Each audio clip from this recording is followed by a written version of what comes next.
I spent the last 2 weeks traveling Japan and a lot has happened. It has been up and down, but I'm going to start with showing you everything that I did in Tokyo. So I spent 5 nights there in a city about 45 minutes out of the busy area of Tokyo. I wanted to find accommodation on this trip that was more traditional in Japan rather than a hostel or generic hotel. So I stayed in a ryokan, which has matted rooms, communal baths, and public areas where you can talk with the owner. My first full day in Tokyo, I really wanted two things: to eat fluffy pancakes and go to Harajuku. Of course, because Harajuku is an iconic place that I've heard about my entire life, but also because when I got here, I heard that's where young people hang out and good shopping is. The pancakes were so good, but so sweet, and I felt kind of sick after. And this matcha was absolutely the best matcha I've ever had, and I actually couldn't believe it. Like, I was speechless and my jaw dropped. Then I just walked around and took in all the clothes and the busy streets. And I love the windy corners of all the streets here. And it was also cool to see which trending clothes were in like every shop. Then I kept walking and had no specific place to go. I did stop into a cat cafe. And at this cafe, you can take your shoes off at the door, leave your belongings in a locker room, grab a drink from the vending machine that's included in your ticket, and then hang out in the various rooms with the cats. And I love that this one was set up like a library cafe and people could buy food to feed the cats.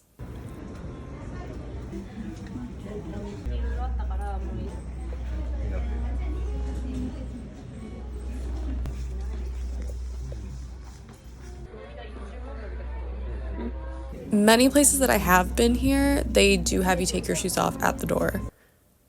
Then I wandered around Shinjuku, which is one of the very popular districts in Tokyo. A lot of restaurants here have displays of the food on their menu, which I love. I ended up getting pizza. I don't know why, I just like trying pizza in every country that I go to. And this one definitely tasted different than pizza in the US. The sauce was really different.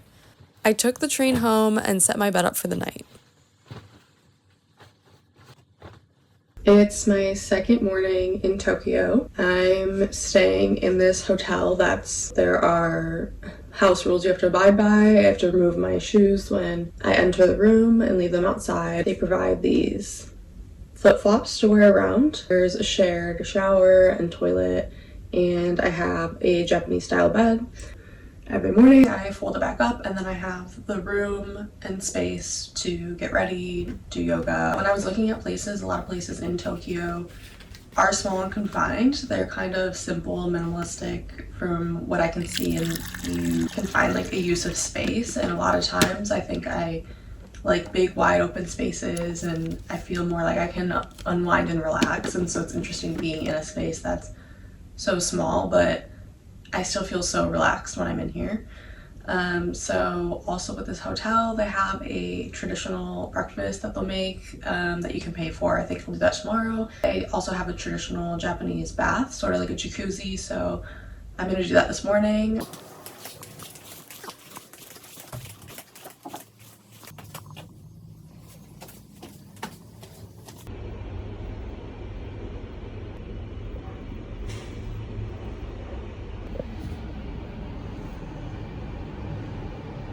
Okay, so I showered, I turned the jacuzzi and lights on, and now I'm gonna enjoy a bath. It's nice that there's a shower in here because I'm already now showered for the day. I'm actually gonna show you how the shower faucets work here. So to adjust where the water comes out of, up and then down. And every time I try to turn it off, I do that. So you leave it in the middle, and then this adjusts the temperature. It was just cold the whole time, but that's okay. For some reason, when I'm supposed to be in relaxing situations like that, I can't relax. Maybe I can't sit still. Maybe that's why I have this like chronic traveling addiction.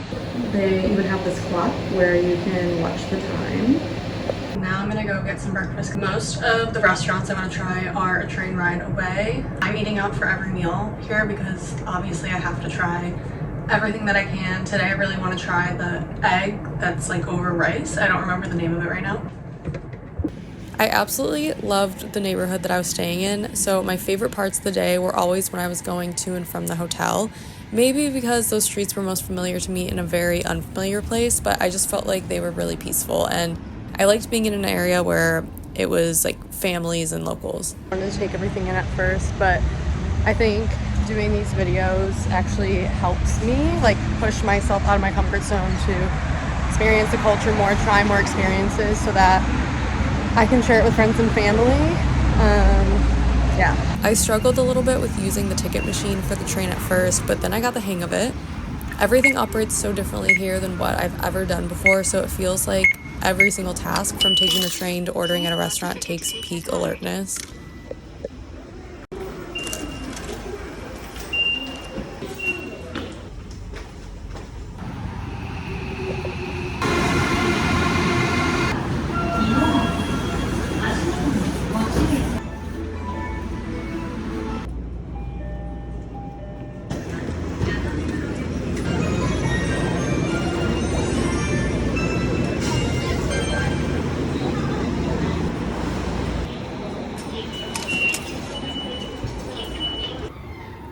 I did not get the egg rice dish that I wanted to try. I forgot most egg dishes here aren't actually breakfast meals.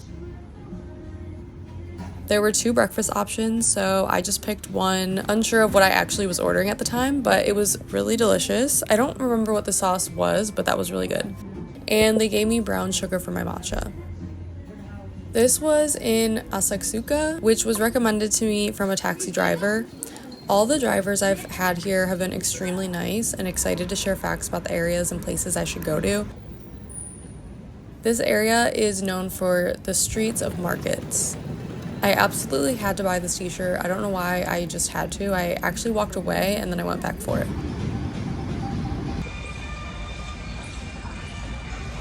This is a cherry red wine ice cream. It's not a standout from everything that I've had, but it was good. I think sweets is something Japan does extremely well, and there's so many sweets and cold options since it's so hot.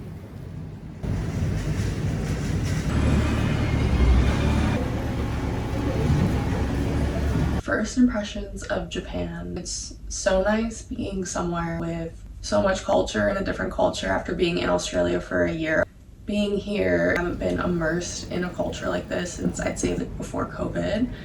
Just where everything's different, people aren't walking around speaking English, and I think it's great to experience that, to, me to go into someone else's culture, be out of my comfort zone, figure out how to communicate, do the work, because as an English speaker, I can show up a lot of places and just kind of everything's, made easy, and this is really challenging me, like when I go to a train station and figure out how to get the ticket, figuring out where to go. It's definitely been challenging. But a lot of times people have been so friendly, willing to help. This isn't a place where, as an American, I feel like I'm being judged, it's nice because I feel like I can go around and ask for help, and people are willing to help, and they want to share their culture, they're interested in how long I'm here for, and so that's really nice. Like, I feel very welcomed. There's definitely a lot of places as an American, like, I got a lot of shit for being American. He was just not like that, and I think that it's bringing me back to a space of more interest and willingness and appreciation to learn and respect. There's so much respect here, and I feel, I've been out of my comfort zone, but I don't feel embarrassed, if that makes sense. The other thing that's been so nice to see is the fashion. Obviously, everyone talks about the fashion is amazing, of course, even from the moment I got on the plane to now. It's just so cool to see. And all the stores and where people buy like the big chunky shoes and the pants, and seeing what you could tell is like trending. That's been really refreshing. Seeing just cool clothing and fashion and feeling inspired again. And it's made me feel like excited to put on an outfit and do my hair and makeup and like express myself. The other thing I'm obsessed with is the bathrooms. I've kind of heard about the bathrooms before, but all the toilets everywhere, whether you're in a restaurant or a train station or the woods, like the bathrooms are so nice. The toilets are private and comfortable. A lot of times the toilet seats are heated. Sometimes there's buttons that say, do you need more privacy, and it'll play noise. There's bidets. The lid kind of like automatically opens, so when you close it, it automatically flushes. I never have to worry about if I'll find a bathroom. Like, they're everywhere. I feel like all I've been doing on this trip is actually peeing, which is like not something that I expected, but oh my god, it's so nice. I'm like, oh, there's a bathroom, I might as well go, versus like when I was in New York and I had to hold it for an entire day because there's no public bathrooms. I went to a Buddhist temple, and here you can pull a written fortune, and if it was a bad fortune, you can tie it up and leave it behind, but mine was very good actually. I loved this girl's outfit. I went to Akihabara. A lot of these names I'm trying to pronounce right, but this area is known for anime, and so I just went into the arcades there, which are floors and floors of lights and games, and here, anime figures, and I loved the floor where people were playing the drums. Most of my days were just walking through buildings and exploring what was going on in people's lives here.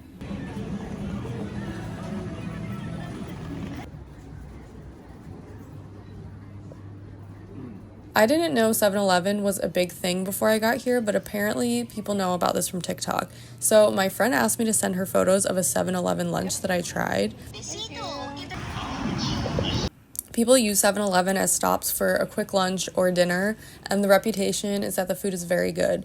And they're absolutely everywhere. It's like seeing a McDonald's or Starbucks in the US, but more frequently. I got seaweed rice, noodles, and a fruit sandwich, and the fruit sandwich was so good, which I was the most skeptical of, but loved the most.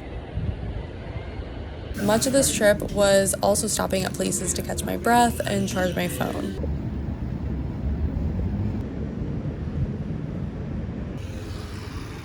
That night I stepped out for ramen, but here my favorite things to try are always the snacks, so I get really excited walking into a store and picking out a new snack for the day.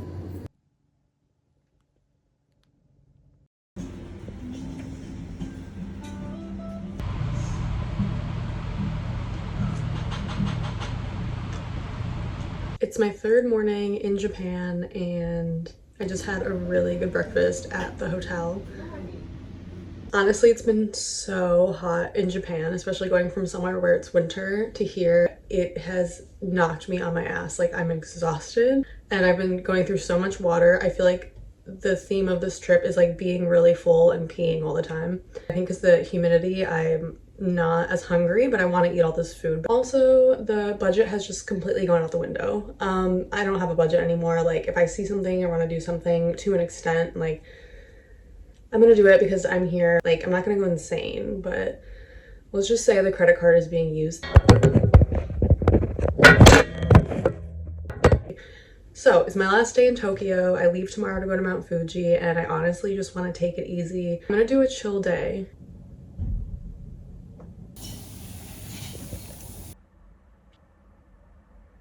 So there was a pop-up called Beams Japan. I saw this. Yeah, now it's just a little purse for my purse.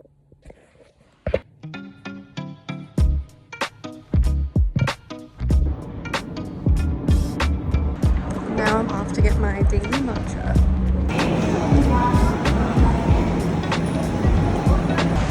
It's really hot, like hotter than the other days. I can't wait to sit in air conditioning.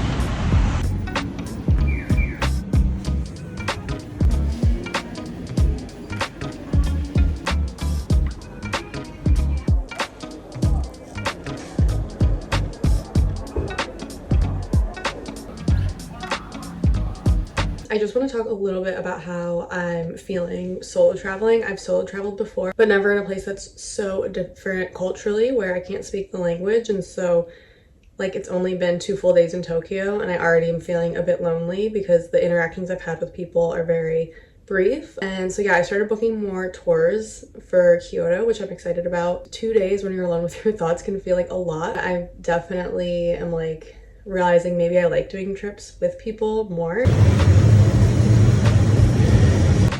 1 second everything's good, I'm relaxed, and then the next I feel like I have heat stroke and I'm not having a good time. One thing about Japan is I can never seem to find a trash can, so I'm always just kind of walking around with trash. I was really excited to try shaved ice because I know it's really popular here, and it was just ice with a flavor and then ice cream on top. I think the more it melted, the better it tasted. I went to the National Museum in Tokyo and it was really beautiful. I actually got really emotional because everything here is just so intricate and detailed and thoughtful, and I'm just really happy to witness all of this.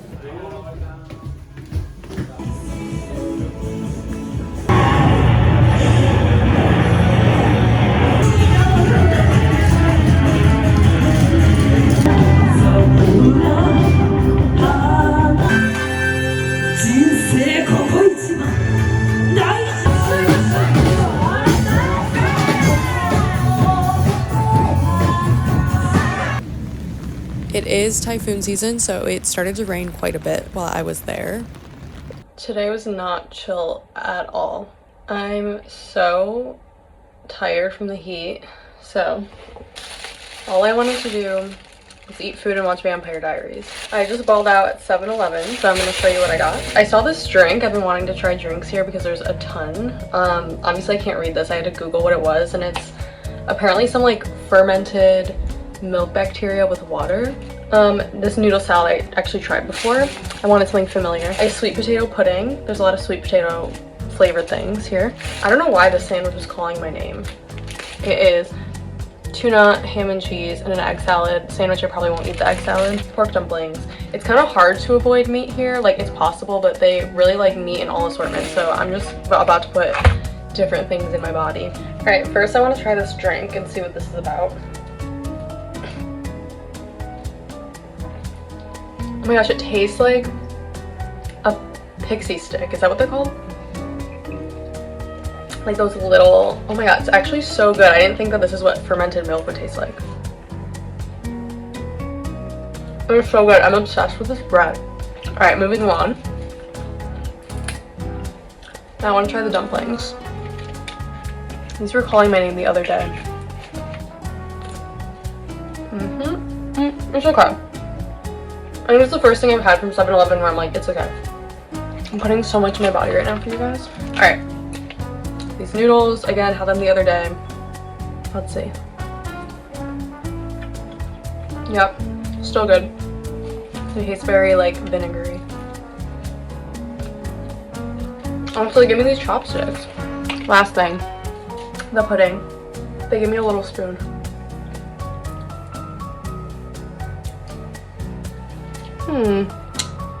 It's interesting. I feel like I can't figure that one out yet. This has strong sparkling water, and they were not kidding. That is crisp. I don't know why this one tastes like the McCrispy sandwich from McDonald's.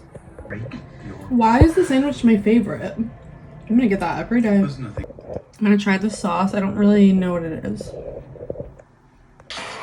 I just ate it and I still don't know what it is, but it's good. So all of that together was like 8 USD. Apparently there's this giant typhoon coming. Could be a big storm. They don't really know yet if you can travel. So tomorrow I'm supposed to take like an Uber to a train to another train to Mount Fuji, and then the next day a bus and a train to Kyoto. So that's obviously a lot of traveling to do to get stuck in a typhoon. So I'm gonna wake up tomorrow, see what's going on. I don't know. We'll see.